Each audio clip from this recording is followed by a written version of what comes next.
कि संसार में रहने वाला मानव,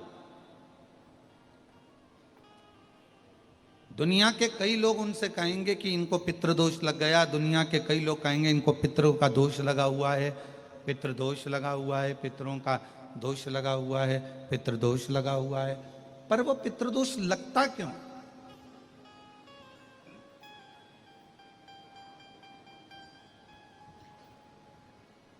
पितृदोष लगने का कारण है क्या? आपने अपने गए हुए पूर्वजों के लिए तर्पण भी करा, पिंडदान भी करा, तिलांजलि भी दी, ब्राह्मण का भोजन भी कराया, सब कुछ करा जो आपसे बन सकता था, आपने सब कुछ करा, सब कुछ।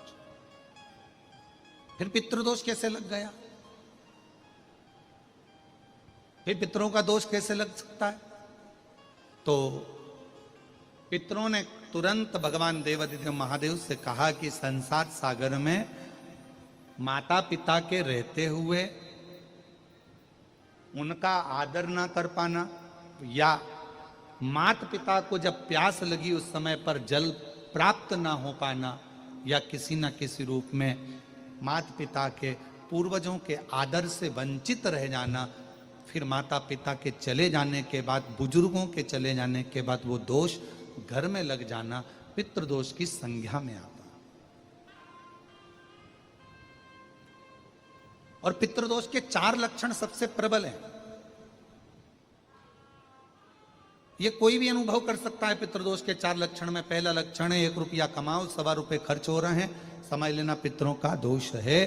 दूसरे नंबर का, एक व्यक्ति घर में बीमार है, ठीक हुआ, दूसरा बीमार पड़ गया, तीसरा ठीक हुआ, चौथा बीमार पड़ गया, घर में कोई ना कोई निरंतर बीमार पड़ा हुआ है, दवाई गोली लगी रही है, समझ लो पितरों का दोष है। तीसरे नंबर पर आप कोई पूजन की थाली लगाए, किसी को भोजन देने जा रहे थे, किसी को पानी देने जा रहे थे, किसी को भोजन का कोई नाश्ता देने जा रहे थे, और आपकी ट्रे में से, आपकी थाली में से, आपके हाथ से अगर कोई भरा हुआ पात्र पानी का गिर गया, नाश्ते का गिर गया, थाली गिर गई, कोई दूध का गिलास गिर गया, कोई सामग्री गिर गई, कोई पूजन की थाली तुम्हारे हाथ में है और पूजन की थाली में से मालूम पड़े कोई सामान गिर गया नीचे, समझ लो कि पितृ का दोष है।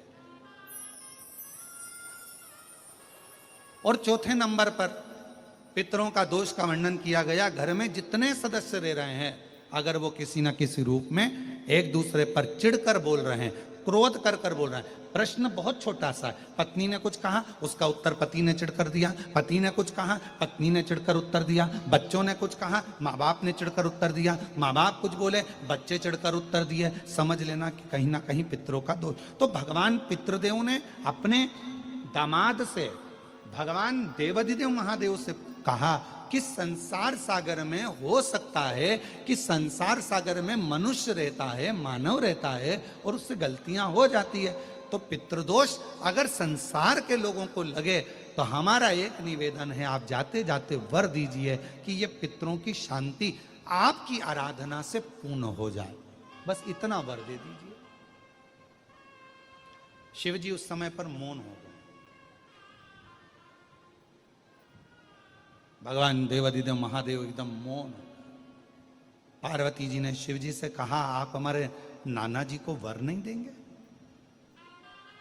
आप हमारे नाना नानी को वर नहीं देंगे? इन पितरों को और पितराणी को आप वर नहीं देंगे?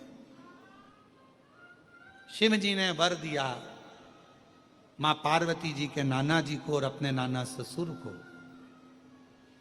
हे पितृदेव,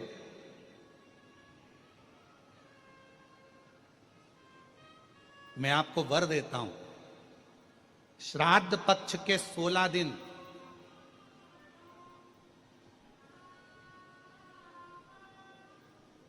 यदि संसार का कोई मनुष्य बेल दूध का प्रयोग करता है, बेल दूध से मतलब होता है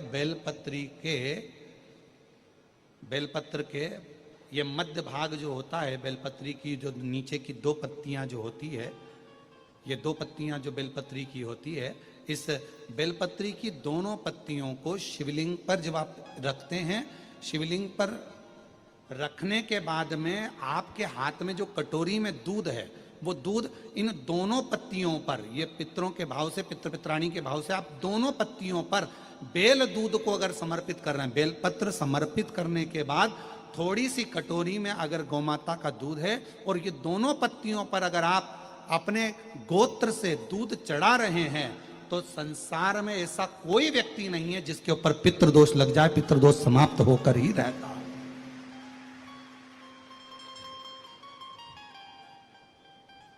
शिवलिंग पर बेलपत्र चढ़ाई, बेलपत्र चढ़ाकर ये नीचे की जो पत्ती है, आपका जो दूध का भाग है वो 2 पत्ती पर चढ़ना चाहिए, तीसरी पत्ती पर जल का भाग आता है।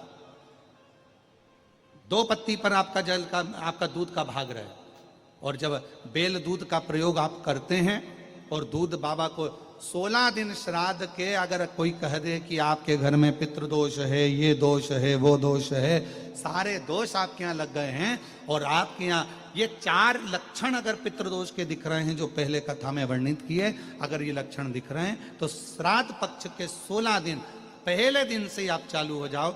बेलपत्री शिव जी को चढ़ाया, कटोरी में या चम्मच में 2 बूंद का भी अगर दूध लेकर गए हो, थोड़ा सा भी, बस 2 पत्ती पर आपने दूध समर्पित करा और 1 लोटा जल जो तीसरे नंबर की पत्ती है उस पर समर्पित करा। आपको 16 दिन करने के बाद आपको खुद अनुभव होगा 17वें और 18वें दिन से कि मेरे घर में ऐसा लग रहा है कि सब शांति है और कोई किसी से चिढ़कर बात नहीं कर रहा, लक्ष्मी की वृद्धि अपने आप होना प्रारंभ।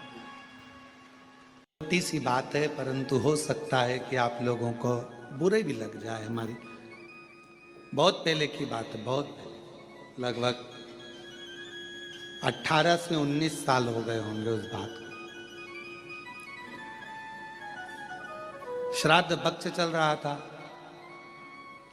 और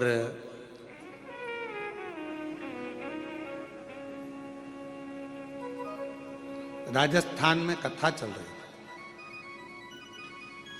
जिन जजमान के यहाँ कथा थी उन्होंने उनके एक कोई लड़की थी और वो कुंवारी अवस्था में वो बिटिया लगभग 12th में थी और वो चली गई थी। उसके निमित्त का उस दिन उसका श्राद्ध था।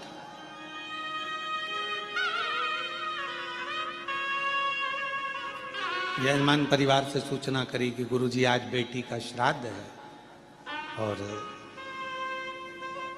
प्रसाद बना है, तो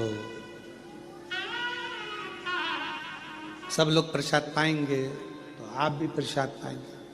हमने कहा कि यजमान को पहले हमारे पास भेजो और यजमान अगर दक्षिणा दे तो हम श्राद्ध पाए, मना नहीं। तो कहा गुरुजी आप दक्षिणा लेंगे? हमने कहा, तो कहा ठीक है। यजमान आए, राधा रमन जी। हमने कहा राधा रमन जी क्या बात है? कहा आज बेटी का श्राद्ध है, प्रसाद पाना। हमने कहा दक्षिणा लगेगी, बिना दक्षिणा के प्रसाद कैसे पाया जाए? तो कहा गुरुजी बोलो क्या दक्षिणा लगेगी? हमने कहा एक दक्षिणा चाहिए। एक बेटी गई है आपकी, 12th क्लास में पढ़ रही थी, पढ़ाई पूरी नहीं हुई थी, चली गई। कोई एक गरीब की बेटी जो 12th में पढ़ रही हो, उसकी पढ़ाई को तुम उसकी कॉलेज तक का खर्चा तुम उठाओ तो हम श्राद्ध पाना। ये हमारी दक्षिणा है। एक गरीब की बेटी अगर पढ़ने को तैयार बैठी है और शिक्षा चाहती है और उसके पास धन नहीं है, उसको तुम पढ़ाओ। तुम्हारी बेटी गई ना, उसको अपनी बेटी मानो, उसकी शिक्षा का खर्चा उठाओ, पढ़ाओ उसको अपना मानकर पढ़ाओ, शिक्षा का खर्चा दो उसका। कहा गुरुजी आंख में आंसू थे राधा रमन जी के और कहने लगे आज लगा कि मैंने बेटी का सही श्राद्ध किया है। आज लगा मैंने बेटी का सही श्राद्ध किया। मेरी बेटी गई, मैंने दूसरे की बेटी को पढ़ाऊंगा, उसका कॉलेज तक विद्या अध्ययन कराऊंगा और अगर मुझे भगवान ने उस लायक बनाया तो एक दिन उस बेटी का कन्यादान भी मैं अपने हाथों से कर दूंगा। इसको कहते हैं कि तुमने अपनी बेटी की जगह बेटी को संभाला। केवल एक ब्राह्मण को भोजन करा देना, श्राद्ध का भाग निकाल देना ये मूल नहीं है। मूल यह है कि किसी के चेहरे पर आपके द्वारा प्रसन्नता आ जाए। और आज मैं कहूंगा नारखेड़े जी, पाटिल जी, मेरे को बड़ी प्रसन्नता इस चीज की कि जिस बेटी को उन्होंने पढ़ाया, नमिता उसका नाम है, और वो आज पटवारी बन गई है, और पटवारी बनकर पटवारी का जॉब। और आप मानेंगे नहीं, नारखेड़े जी कभी योग लगेगा तो मैं उसको मिलवाऊंगा आपसे, उस नमिता बेटी से, कि जिन्होंने उस बेटी को पढ़वाया उसकी माँ नहीं थी, उसका बाप था केवल, और बाप दूसरे के यहाँ काम करता था। बेटी पढ़ गई, पिताजी के जो लड़का था 2-3 उसके बहुएं आ गई, पिताजी को रखा नहीं, तो वो जो दूसरे की बेटी थी उस बाप को अलग से मकान दिलाकर वो बेटी अपने पिता को वहां रख रही, जिसने पढ़ाया। ओरिजिनल बाप नहीं है, वो पिता नहीं है, पर उसका साथ है। श्राद्ध किसको कहते हैं? श्राद्ध का मतलब क्या है? आज दुनिया के लोगों ने केवल सोशल मीडिया पर श्राद्ध को हंसी का पात्र बना रखा है। एक बहन फोन लगाकर कहे कौवे को निमंत्रण देती है, कौवा कहता है मैं व्यस्त हूं, ये श्राद्ध है? हमारे सनातन धर्म की हंसी उड़ाने के लिए श्राद्ध है? पंडित को खाना खाते हुए दिखाया जाता है, बहुत पेट वाला हंसता हुआ, क्या ये सोशल मीडिया पर श्राद्ध का परिचय?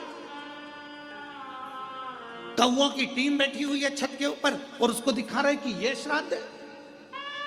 ये हमारा सनातन धर्म की हंसी है, इसको हम श्राद्ध नहीं कह सकते। श्राद्ध का मतलब है अपने घर में जो बुजुर्ग हैं, अपने घर में जो बैठे हैं, उनको दिल से आदर कर लो, सम्मान कर लो, तो ऊपर बैठे हुए बुजुर्ग स्वयं आशीर्वाद देना प्रारंभ कर देंगे, वर देना प्रारंभ कर देंगे। श्राद्ध का मूल ये है। और अगर कोई हमको श्राद्ध में अगर बुला रहा है प्रसाद खाने के लिए, तो हमारी दक्षिणा याद रखना,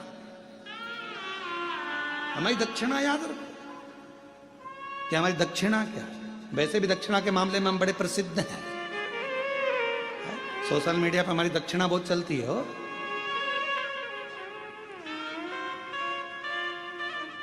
पर हमारी दक्षिणा याद रखना कि हमें अगर श्राद्ध पक्ष में प्रसाद पवाना है, जिसको बुलाना है हम आने को तैयार है, पर शर्त यह है कि अगर बुजुर्ग के श्राद्ध में बुलाओगे तो एक बुजुर्ग को तुम्हें उसके मरते दम तक संभालना पड़ेगा। एक महिला के श्राद्ध में बुलाओगे तो एक बुजुर्ग महिला को, एक गरीबड़ी को, तेरे घर की बुजुर्ग महिला को तुझे संभालना पड़ेगा। ये दक्षिणा दे और संकल्प देना पड़ेगा। संकल्प अगर टूट गया तो समझ लेना तूने संकल्प किसको दिया? 12 ज्योतिर्लिंगों को।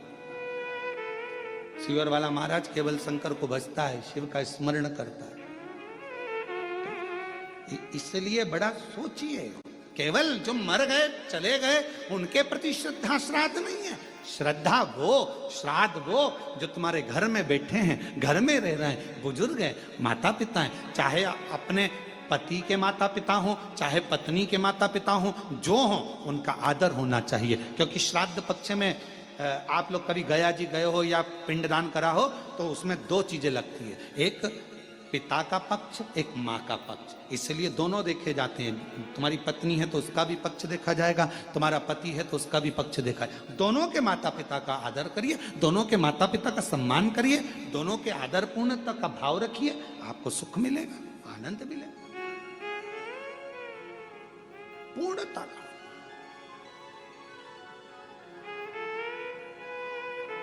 पति सोचे कि मैं अपने माँ बाप का आदर करूं, पत्नी के माँ बाप का नहीं, और पत्नी सोचे मैं अपने माँ बाप का आदर करूं, पति के माँ बाप का नहीं, तो ये पूर्णता नहीं मानी गई। ये दोनों का आदर, दोनों का सम्मान। माँ बाप वो भी हैं, माँ बाप वो भी हैं, दोनों का पूर्ण आदर के साथ में जो सम्मान होता है वही श्राद्ध का मूल। हम भटक रहे हैं। आज के जमाने में हमने श्राद्ध को केवल हंसी का पात्र का केंद्र बना दिया। ये 16 दिनों को श्रद्धा के मूल को समझो।